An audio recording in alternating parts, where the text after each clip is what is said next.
안녕하십니까. 자, 이번 강의는 페이지 412페이지죠. 계약각 측에서 매매가 나옵니다. 매매는 두 문제 내지 세 문제 정도 나옵니다. 다시 말하면 두 문제는 반드시 나오고요. 때에 따라서는 세 문제까지 나오는 부분인데, 일단 첫 번째 이제 매매 의의가 나오죠. 563조를 볼게요. 매매는 당사자 일방이 재산권을, 이렇게 나와있죠. 첫 번째 주의할 점입니다. 매매 객체는 물건이 아니라 재산권입니다. 따라서 토지나 건물에 관한 소유권을 거래하는 거, 물론 뭐죠? 매매죠. 왜요? 소유권은 뭐예요? 재산권이니까.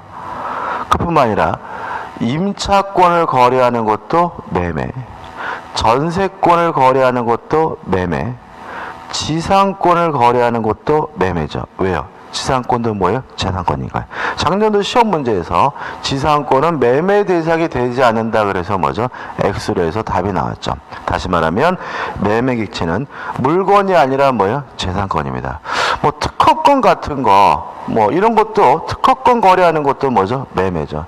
저는 개인적으로 그 특허가 하나 있어요. 특허가 뭐냐면 이제 이런 거거든요. 재미로 말씀드리면 그 제가 이제 믹서기, 주석이 이렇게 날이 있잖아요, 그죠? 날이 있는데 이제 보통 이제 쇠로 돼 있잖아요. 쇠가 회전하면서 이제 그 야채나 과일을 갈게 되는데, 뭐 녹즙기 같은 경우는 이제 플라스틱이 많더라고요. 근데 이제 쇠 같으면은 철이면은 회전하면서 열도 발생하고 또 쇠가루도 좀 오래 사용하면 나오고, 그죠? 다니까 건강에 좋을 것 같지 않더라고요. 그리고 또 뭐 녹즙기 같은 경우는 이제 뭐예요? 플라스틱으로 되어 있는데, 플라스틱 같은 경우는 이제 환경 호르몬 문제도 있잖아요, 그죠? 그래서 제가 이런 생각을 했거든요. 아니 뭐 굳이 저걸 왜 저렇게 쓸까? 이 세라믹 같은 거로 쓰면은 뭐 회전하더라도 열도 발생하지 않고 쇠가루나 환경 호르몬에 대해서는 문제가 없지 않는가? 실제로 이제 우리가 그 이발기 있죠, 이렇게 바리깡, 그 날도 현재는 지금 뭐냐면 세라믹 날이 많습니다. 왜냐하면 이게 막 마찰하면서 열이 발생하는데, 쇠는 세라믹으로 쓰게 되면 이제 뭐죠, 그 열이 발생하지 않거든요. 그리고 강도도 강하고. 아무튼 다시 말하면 이발기 날도 세라믹으로 만드는 세상이니까 뭐 믹서기 날 같은 거 뭐 세라믹 날로 만드는데 문제도 없고, 또 실제로 또 확인해 보니까 기술적으로 아무런 문제가 없더라고요. 그래서 제가 그 날을 세라믹으로 바꾼다, 재료에 관한 특허를 신청했는데 처음에는 안 나올 줄 알았는데 그게 나왔어요. 그래서 이제 현재는 뭔가 회전하면서 물건을 이렇게 뭐 고추든 뭐든 가는데, 그 회전체를 날을 세라믹으로 사용하게 되면 제 특허에 걸리거든요. 그래서 제가 이제 특허를 가지고 있는데, 이제 그 특허를 이제 제가 이제 팔려고 시도를 하고 있는 중입니다. 근데 잘 안 팔리더라고요. 아무튼 제가 만약에 이 특허권을 다른 사람한테 돈 받고 팔았다면 이것도 뭐가 돼요? 매매가 되는 거죠. 매매 객체는 물건이 아니라 뭐예요? 재산권이고요. 작년에 시험 문제, 이 문제 많이 틀렸어요. 그렇기 때문에 또 낼 수도 있으니까 잊지 마시기 바라고요. 그 다음에 재산권을 상대방이 이전할 것을 약정하고, 두 번째 주의할 점은 약정하고죠. 다시 말하면 매매계약은 낙성계약입니다. 따라서 실제로 재산권을 이전해야 성립하는 것이 아니라 이전하기로 뭐만 하면요? 약정만 하면 성립되는 거죠. 그래서 이제 이런 질문이 나오죠. 이것도 많이 나오는데, 매매계약은 재산권을 이전하고 대금을 지급함으로써 성립한다. X.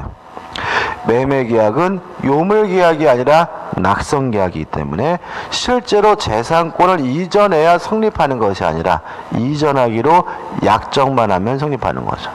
실제로 대금을 지급해야 성립하는 것이 아니라 대금을 지급하기로 약정만 하면 뭐가 돼요? 성립된다는 거 주의하시고, 그 다음에 상대방이 그 대금을, 재산권의 대가는 반드시 대금 금전이어야 합니다.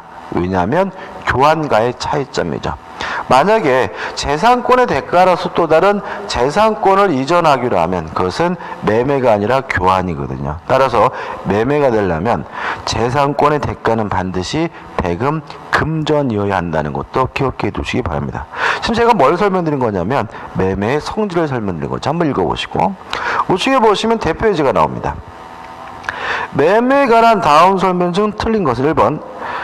특정한 재산권의 이전과 대금의 지급은 매매계약의 실행 내지 이행에 지나지 않으며 그 성립 요건이 아니다. 맞아요. 왜냐하면 매매계약은 낙성계약이니까. 2번 매매계약의 비용, 채무의 이행시기 및 이행장소 등에 관하여 합의가 없으면 매매의 성립에 영향이 있다. X입니다. 왜냐하면 지금 이 2번 지문에 나와 있는 내용들은 다 민법의 명문으로 규정이 되어 있어요. 좀 이따 배울 건데 매매계약의 비용은 반씩 부담하고요. 채무의 이행 시기는 동일한 기한이 있는 것으로 보고요. 이행 장소는 원칙적으로 매도인의 주소지만 인도와 동시에 지급하는 경우에는 인도 장소에서 대금을 지급하면 돼요. 이 말은 뭐냐면 당사자의 합의가 없더라도 민법의 규정에 따라서 해결하면 되기 때문에 계약이 성립되게 됩니다. 답은 2번이죠. 3번 매매계약 당사자가 아닌 타인 소유하는 물건을 목적물로 한 때 매매계약도 유효하다. 맞죠? 물론 남의 물건을 팔아먹을 수는 없습니다. 다만 지 것도 아닌데 남의 물건을 팔겠다라고 계약을 했다면 책임을 져야 되기 때문에 그 매매계약은 뭐한 거죠? 유효한 거죠. 4번 매매계약은 낙성 불료식 쌍무 유상계약이고요. 5번 매수인의 주된 급부 의무는 매매대금 지급 의무입니다. 만약에 매매대금, 대금이 아니라 다른 거라면 그때는 뭐죠? 교환이 되겠죠. 답은 2번입니다. 2번 매매 성립해서 1번 당사자의 합의. 매매계약은 낙성계약이니까 당사자의 합의만으로 성립하는 것이 원칙인데 그것은 우리가 계약법 총론에서 배운 거고 2번 매매 성립에 있어서 특칙해가지고 뭐가 나오냐면 매매 예약이 나오죠. 의의는 다 아시다시피 본 계약을 미리 체결하기로 약속하는 것을 우리가 뭐죠? 매매 예약인데 성질 보시면 A 이것도 뭐예요? 계약이라는 거 기억해 두시고 넘겨보시면 B번 예약은 언제나 뭐예요? 채권 계약이에요. 다시 말하면 예약을 했다 그래서 물건이 발생하는 것은 아니고요. 그 다음에 불요식 계약이라는 거 주의하시면 되겠죠. 그럼 종류가 나옵니다. 총 4가지가 있는데 자 이런 얘기입니다. 예약을 하면서 예약을 했기 때문에 승낙을 해줘야 될 의무가 발생할 수 있어요. 이렇게 승낙해줘야 될 의무를 한쪽 당사자만 부담한다면 편무예약. 양쪽 당사자가 모두 승낙해줘야 될 의무를 부담한다면 쌍무예약. 이렇게 되고요. 그럼 4번 예약을 하면서요 일방적으로 본 계약을 형성시킬 수 있는 형성권인 예약 완결권이 발생할 수가 있는데 이 일방적으로 행사하는 형성권이 한쪽 당사자에게만 있으면 일방예약, 양쪽 당사자 모두에게 있으면 뭐가 돼요? 쌍방예약. 이렇게 되거든요. 자 그러면 예약을 하면 어떤 종류의 예약이 되느냐? 그거는 예약하기 나름인 거죠. 예약을 하면서 승낙해줄 의무가 있는데 한쪽 편에만 있습니다. 이렇게 예약을 하면 편무예약이고 양쪽 모두에게 승낙해줄 의무가 있습니다. 이렇게 예약을 하면 뭐죠? 쌍무예약이고 예약을 하면서 예약 완결권이 생기는데 이 예약 완결권이 한쪽 편에만 있습니다. 이렇게 예약했으면 뭐예요? 일방예약. 예약 완결권이 양쪽 모두에게 있습니다. 이렇게 예약을 했으면 뭐가 돼요? 쌍방예약이 되는데 문제는 우리는 예약을 굉장히 흔하게 하죠. 식당 갈 때도 하고요. 극장 갈 때도 하고 콘도 빌릴 때도 하잖아요. 이렇게 예약을 굉장히 흔하게 하면서도 그냥 할 뿐이지 어떤 종류의 예약인지는 예약하면서 뭐 하잖아요? 정하지 않죠. 그죠? 그래서 넷 중에 원칙이 필요한데 우리 민법은 일방 예약이 원칙으로 봅니다. 따라서 별말 없이 예약을 하면 예약 완결권이 생기게 되고요. 이 예약 완결권은 누구한테만요? 한쪽 당사자에게만 있는 것이 뭐예요? 원칙인 거죠. 그래서 이렇게 되는 거죠. 예를 들어서 점심 먹으러 식당 예약을 했어요. 안녕하세요. 저희 4명 갈 건데 좀 자리 좀 예약할게요. 근데 그쪽에서 어떻게 해요? 좋대요. 그럼 이제 승낙을 얻었으니까 뭐가 된 거죠? 예약이 된 거죠. 이렇게 예약을 하고 그 식당에 가면 저희 왔습니다라고 하면 그쪽에서는 무조건 뭘 줘야 돼요? 음식을 줘야 돼요. 자리를 제공해야 돼요. 왜냐하면 예약했기 때문에. 그 말은 뭐냐면 우리에게는 일방적으로 본 계약을 형성시킬 수 있는 뭐가 있다는 얘기죠? 예약 완결권이 있다는 얘기죠. 근데 조심할 것은 식당 측에는 뭐가 없어요? 예약 완결권이 없는 거죠. 따라서 안 가면 그만인 것이지 그쪽에서 무조건 밥 드세요 한다 그래서 우리가 무조건 밥을 먹어야 되는 건 아니잖아요. 다시 말하면 원칙이 일방 예약이고 따라서 예약 완결권 누구에게만요? 한쪽 당사자에게만 있는 것이 원칙이라는 거 주의하시기 바랍니다. 그럼 5번 예약 완결권의 일방적으로 본 계약을 형성시킬 수 있는 권리를 예약 완결권이고 따라서 예약 완결권은 일방적으로 하는 것이니까 뭐예요? 형성권이겠죠. 그래서 4번 성질에서 A번 형성권이다. 그 다음에 2번 이것도 재산권적 성질이 있기 때문에 양도할 수 있겠죠. 다시 말하면 4명이 예약했는데 제가 못 가게 되면 다른 팀한테 가라고 해도 상관이 없는 거고요. 10번 만약에 이러한 예약 완결권이 부동산에 대한 권리라면 등기할 수 있는데 무슨 등기로 하게 되냐면 가등기로 한다는 거 꼭 기억해 두시기 바랍니다. 우측에 존속기간입니다. 만약에 A번 약정기간이 있다면 그 약정기간 동안 존속하는 거죠. B번 만약에 약정기간이 없다면 상대방은 뭐 할 수 있어요? 최고할 수 있고 최고기간 내에 확답을 안 했다. 다시 말하면 예약 완결권을 행사하지 않는다면 예약 효과가 없어지겠죠. 이런 얘기겠죠. 점심때가 됐는데 안 오면 식당 아줌마가 전화하겠죠. 아이고 왜 안 오세요? 빨리 오세요. 1시까지는 오셔야 돼요. 라고 뭘 했어요? 최고를 했는데 실제로 우리가 만약에 1시까지 안 간다면 예약 효과가 어떻게 해요? 없어지겠죠. 이게 뭐죠? 원칙이겠죠. 다만 그런 기간도 없었다면 예약 완결권은 형성권이기 때문에 10년의 제척기간에 걸린다는 걸 일단 기억해 두시기 바라고요. 행사방법입니다. 상대방에 대한 일방적 의사표시를 하게 된다. 왜요? 형성권이니까. 따라서 승낙을 받지 않고 행사하게 되고 행사하는 순간 쌍방 간의 매매 계약이 즉시 형성된다, 체결되게 됨을 주의하시기 바랍니다. 끝입니다. 그 다음 이제 2번에서 뭐가 나오죠? 계약금이 나옵니다. 중요합니다. 계약금은요, 시험 문제를 반드시 출제하는 부분입니다. 그러니까 반드시 출제한다는 말은 뭐죠? 반드시 맞춰줘야 된다는 얘기겠죠.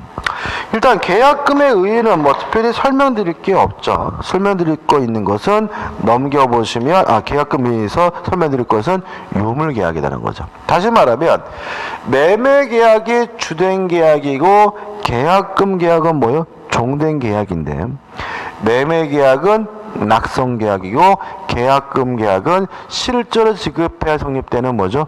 요물계약이라는 거 하나 주의하시기 바라고 넘겨보시면 이제 계약금에 뭐가 나와요? 효력이 나와요.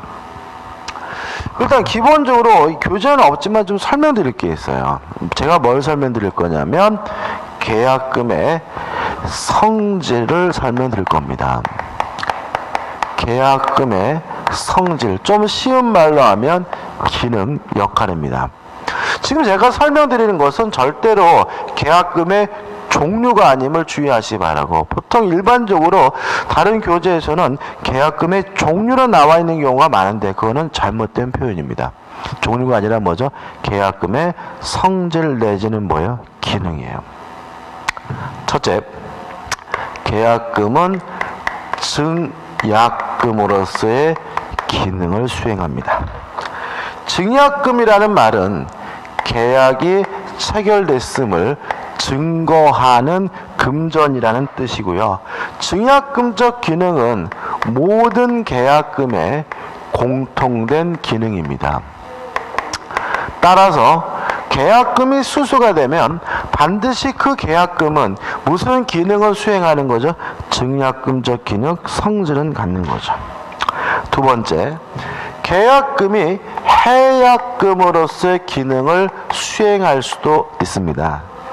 해약금이라는 말은 계약을 해제할 수 있는 금전이란 뜻입니다. 이런 얘기죠.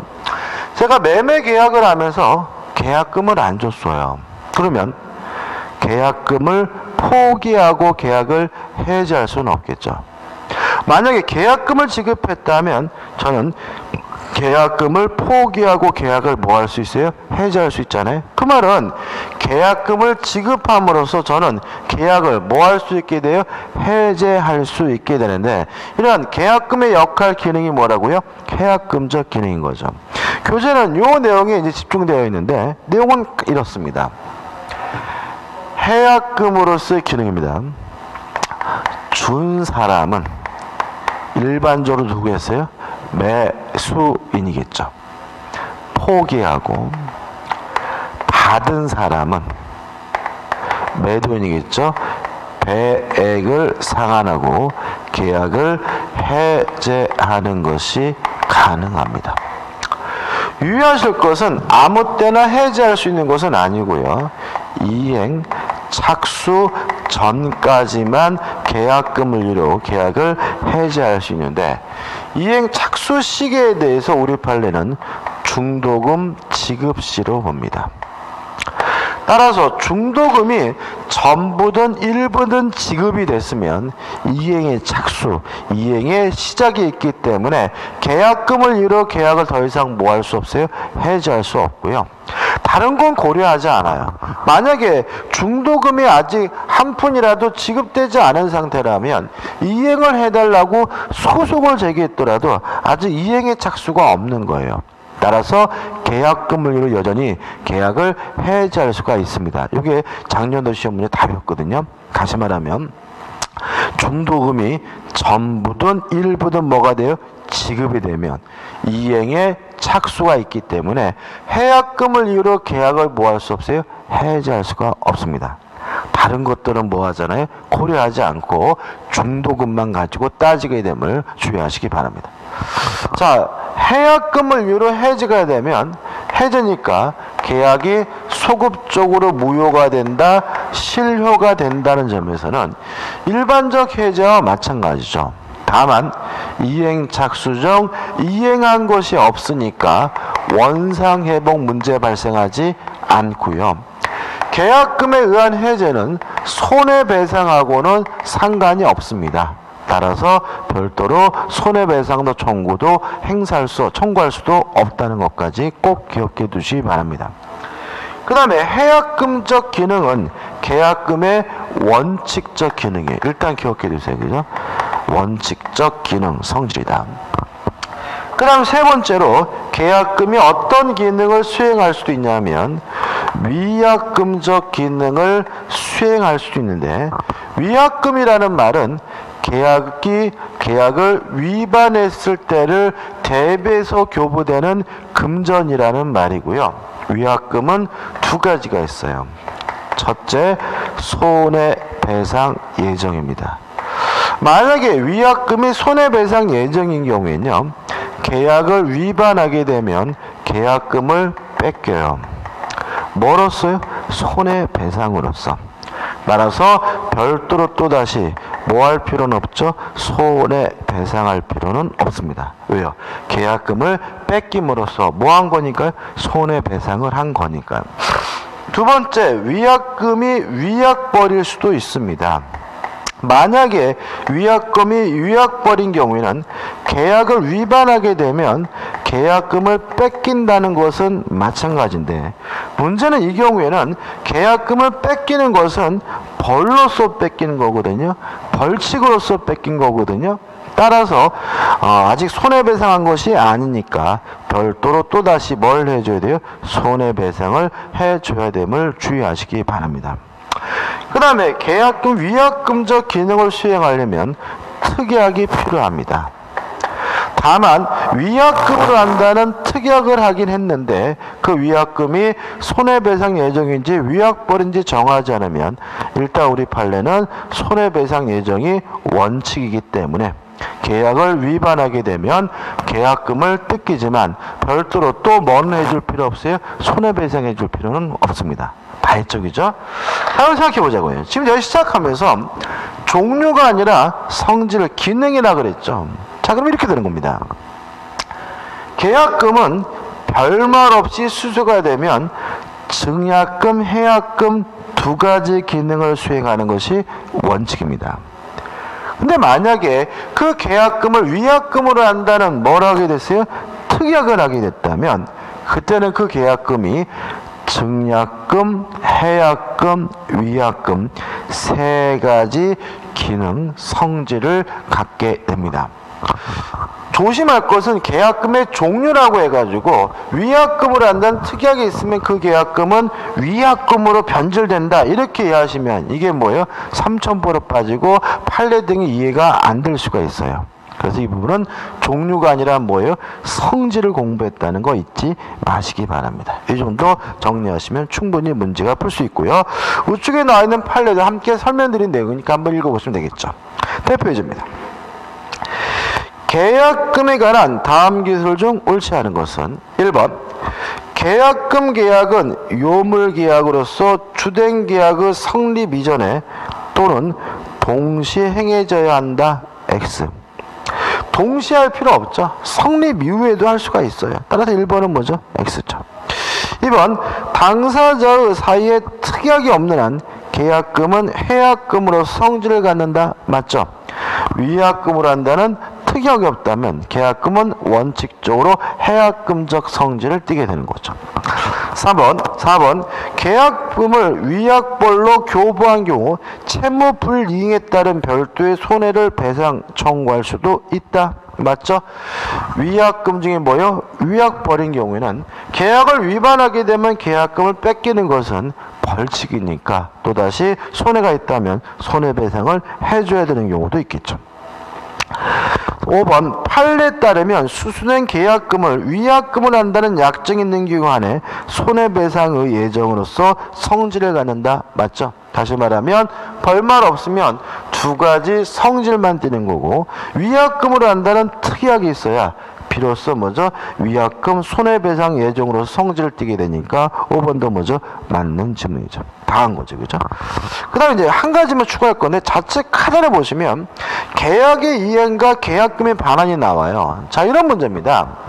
계약금은요, 일종의 매매 계약의 보증금적 성질도 있어요. 그래서 매매 계약이 완전히 다 끝나면, 다 완료가 되면 계약금은 돌려줘야 되는 겁니다.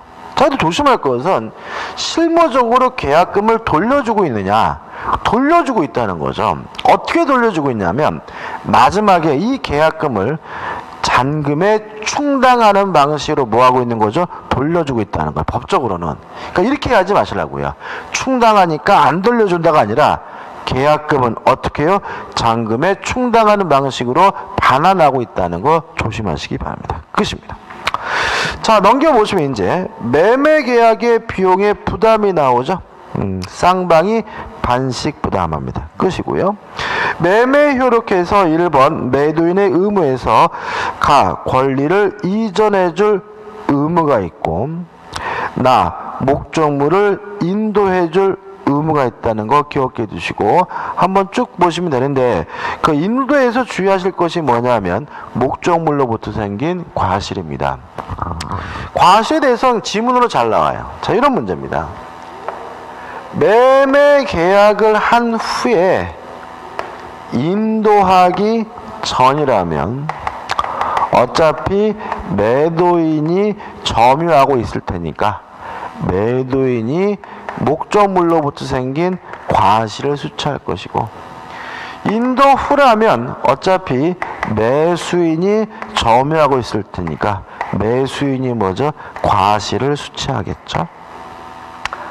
그래서 다시 말씀드리면 인도를 기준으로 하는 걸 일단 기억하시고 인도 전에는 매도인이 과실을 수취하고 인도 후에는 매수인이 과실을 수취한다는 걸 기억하시고요. 그 다음에 매수인이 인도받았다면 과실을 수취하는 대신 대금에 관한 이자를 지급해야 된다는 거 하나 좀 추가로 기억해 주세요. 다시 말하면 인도 후에는 매수인이 과실을 수취하는 대신 아직 대금을 완납하지 않았다면 뭘 줘야 돼요? 대금의 이자를 줘야 되고요. 그 다음에 인도하기 전에 매수인이 대금 지급을 완납했다면 이때는 매수인이 과실을 수취한다는 것까지 기억해 두시기 바랍니다. 다시 한번요. 인도 전에는 매도인, 인도 후에는 매수인. 그 대신 매수인은 뭘 줘요? 대금을 지급하고요.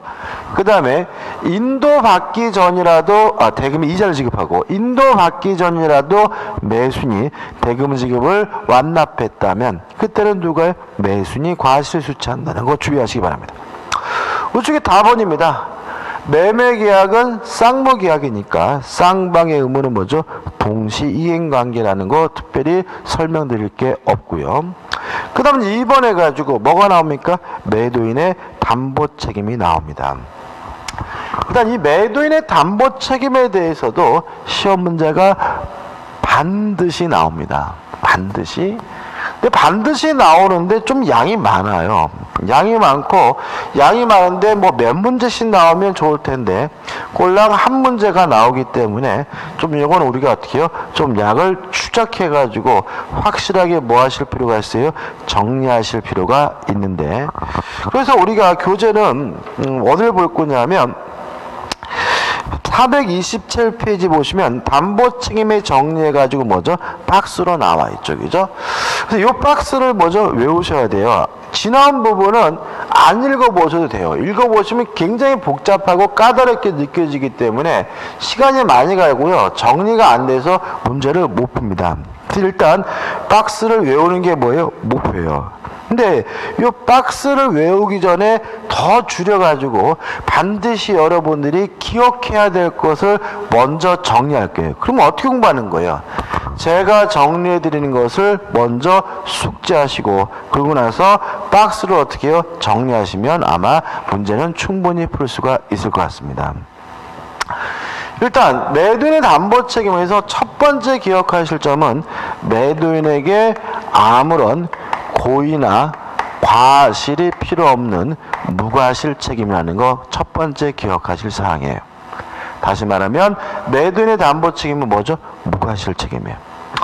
그 다음에 담보 책임은 크게 둘로 나뉩니다. 첫 번째, 권리의 하자가 있는 경우와 두 번째, 물건의 하자가 있는 경우로 나뉘고요. 만약에 권리의 하자가 있고 매수인이 선이라면 당연히 담보 책임을 물을 수 있는 것이 가능해요. 다시 말하면 매도인은 무과실 책임입니까? 그죠? 실제로 정확한 건 아니지만 일단 수험적으로는 선의 매수인은 다 할 수 있다라고 기억해 두시면 문제 풀 때 편해요. 그래서 매수인이 선인데도 불구하고 뭔가를 못한다 그러면 무조건 뭐가 돼요? X가 되는 거예요. 그 다음에 매수인이 악인 경우에, 매수인이 악인 경우에는 뻔히 알고 샀으니까 담보책임 물을 수가 없어야 할 텐데 우리 민법은 악의 매수인에게도 인정하는 것이 있어요. 첫째, 전부 타인의 권리인 경우에 계약의 해제는 악의 매수인도 할 수가 있습니다. 두 번째, 일부 타인의 권리인 경우에 대금 감액 청구는 악의 매수인도 할 수가 있습니다. 세 번째, 매매 목적물에 저당권이나 전세권이 설정되어 있었고요. 이 저당권, 전세권이 실행이 되는 바람에 매수인이 권리를 취득할 수 없거나 상실하게 됐다면 악의 매수인도 계약을 해제할 수가 있고 손해배상도 청구할 수가 있습니다. 지금 제가 노란색 쓰고 있는 거 보이시죠? 반드시 기억해 두셔야 됩니다. 노란색이. 실제로 아무리 문제가 복잡하더라도 우리 공인중개사 문제에서 담보 책임은 악의 매수인이 할 수 있는 부분이 나오기 때문에 요 세 가지는 반드시 어떻게 해요? 기억해 두셔야 아주 타이트하게. 전부 타인의 권리인 경우에 해제, 일부 타인의 권리인 경우에 대금 감액 청구, 저당권, 전세권의 실행 경우에 해제와 손해배상은 악의 매수인도 할 수 있다는 거 타이트하게 기억해 두시기 바랍니다. 그 다음에 물건의 하자는 매수인이 선이고 무과실해야 돼요. 따라서 물건의 하자에 대해서는 악의 매수인에게 아무것도 인정되지 않는다는 거 기억해 두셔야 되고요. 그 다음에 제척기간의 제한이 있어요. 권리의 하자는 1년. 몇 년이요? 1년. 물건의 하자는 6월이에요. 만약에 매수인이 선이면 언제부터 1년이냐면 안날로부터 1년이에요. 매수인이 악이라면 뻔히 알았으니까 매매 한 날로부터 1년이고, 물건의 하자의 경우는 매수인이 뭐예요? 선이고 무과시니까 항상 언제부터요? 안날로부터 6월이겠죠. 실제 이것도 뭐 1년 6개월 숫자를 바꾸는 건 아니거든요. 그래서 선이면 몰랐으니까 언제부터요? 안날로부터. 악이라면 뻔히 알았으니까 언제부터요? 매매 한 날로부터라는 것이 핵심을 기억해 두시기 바라고, 그 다음에 전부 타인의 권리인 경우와 저당권 전세권의 실행의 경우에는 제척기간에 아무런 제한이 없다는 것까지 꼭 기억해 두시기 바랍니다. 요거를 먼저 아주 타이트하게 머릿속에 숙지하신 다음에 427페이지 나와 있는 박스를 먼저 숙지하신다면 충분히 문제를 풀 수가 있어요. 그 다음에 이제 한 가지만 더 추가할 거예요. 교재 앞에 내용은 좀 복잡한 게 많지만 우리는 한 가지만 할 건데 뭐냐면 경매에 있어서 담보책입니다. 가끔 나와요.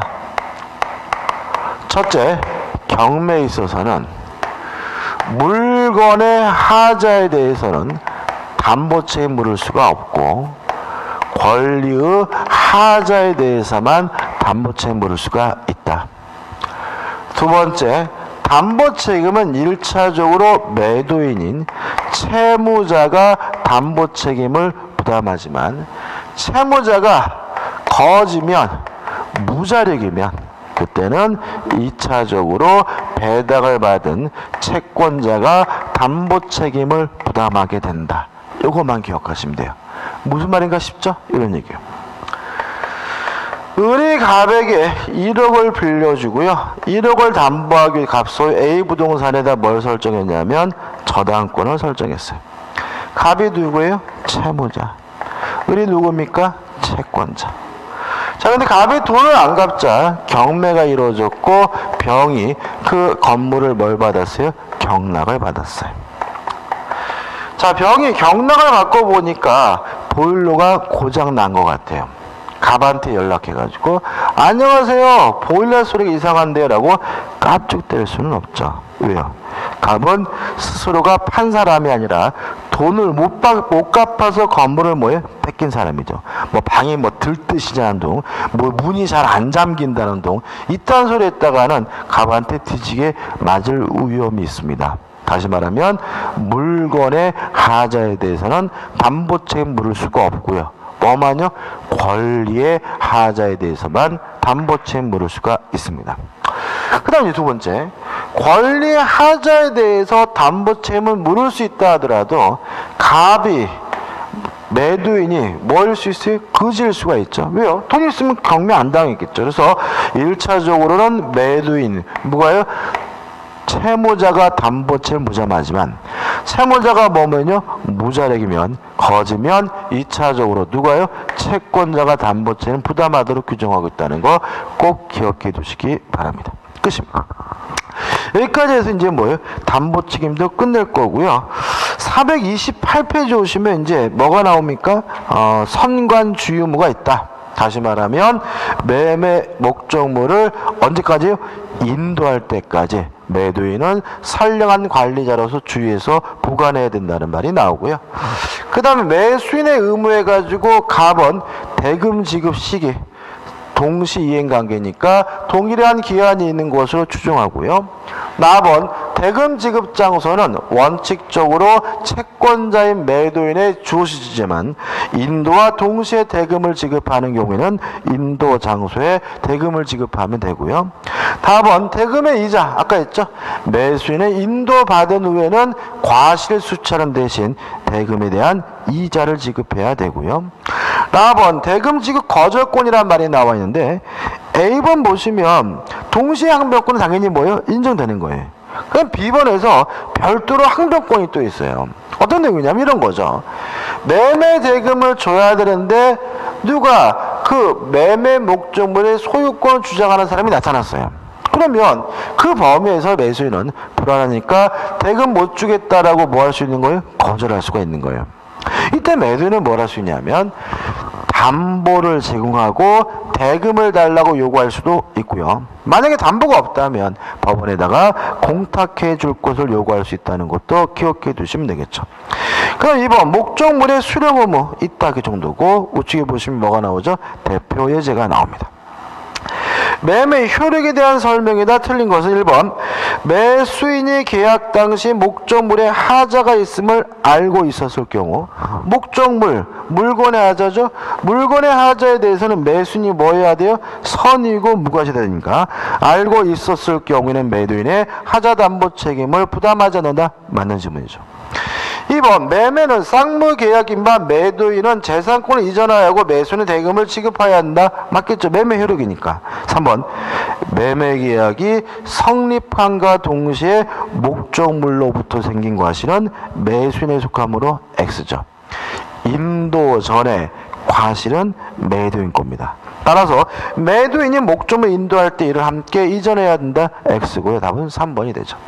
4번 매수인에게 목적물 수령할 권한이 있으며 경우에 따라 신원치상 목적물 수령 의무가 있고요. 5번 매매 목적물에 대하여 권리를 주장하는 자가 있는 경우 매수인은 매수한 권리 위험이 있는 한도에서 대금의 지급을 뭐 할 수 있어요? 거절할 수 있고 매도인은 담보를 제공하고 청구하거나 아니면 공탁해달라고 요구할 수가 있겠죠. 2번입니다. 하자 담보 책임에 따른 매수인의 다음 권리 중 악의 매수인도 행사할 수 있는 것은 요거죠. 전부 타인의 권리인 경우에 해제, 일부 타인의 권리인 경우에 대금 감액 청구, 저당권 전세권의 실행에 있어서 해제와 손해배상 청구니까 답은 뭐죠? 1번이죠. 권리의 일부가 타인에게 속하여 매도인이 그 권리를 취득하여 이전할 수 없는 경우에 대금 감액 청구만은 악의 매수인도 할 수가 있습니다. 여기까지입니다. 여기까지 하고 다음 강의 때 이어서 들어가도록 하겠습니다. 감사합니다.